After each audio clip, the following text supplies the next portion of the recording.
meantime, let's go to this story now. Judgment is expected in the trial against self-confessed East Rand serial rapist Nkosinathi Phakathi.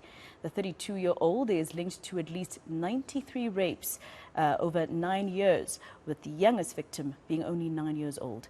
Phakathi pleaded guilty to most of the charges, including rape, sexual assault and kidnapping.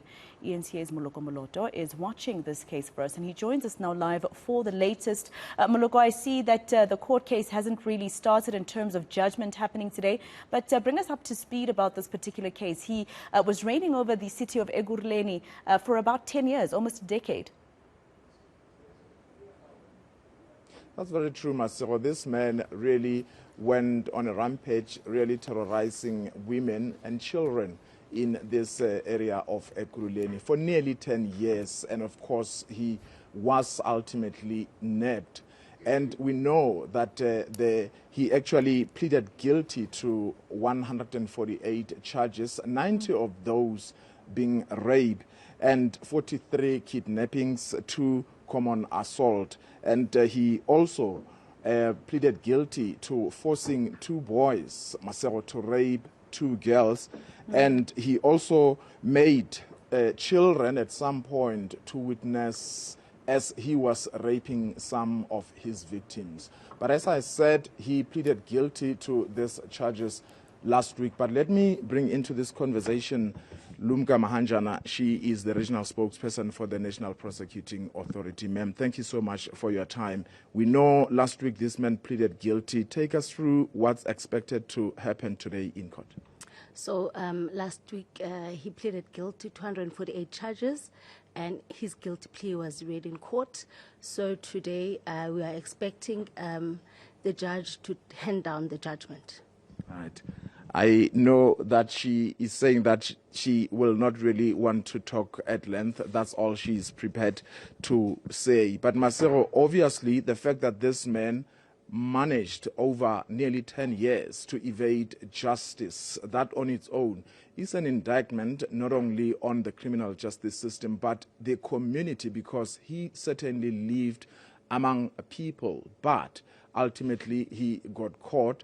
And hopefully, justice ultimately will prevail for the victims. And Moloko, do we have any information about this Mr. Phakathi in terms of what he did for a living, etc.? I understand that, in some of the articles that I've read, that with some of his victims, he'd actually retrace their steps and then re-victimize them. Is this what you're also hearing in those court papers that you're reading? Well, we understand that in some instances he would really confront some of his victims out in the streets and force them into the bushes where he raped them. But in some instances we understand that he would walk into some of the victims' homes and pretend to be looking for menial jobs, and suddenly he would attack and rape them, Masero. And so, as I said, this happened for nearly 10 years, and he was never caught until recently.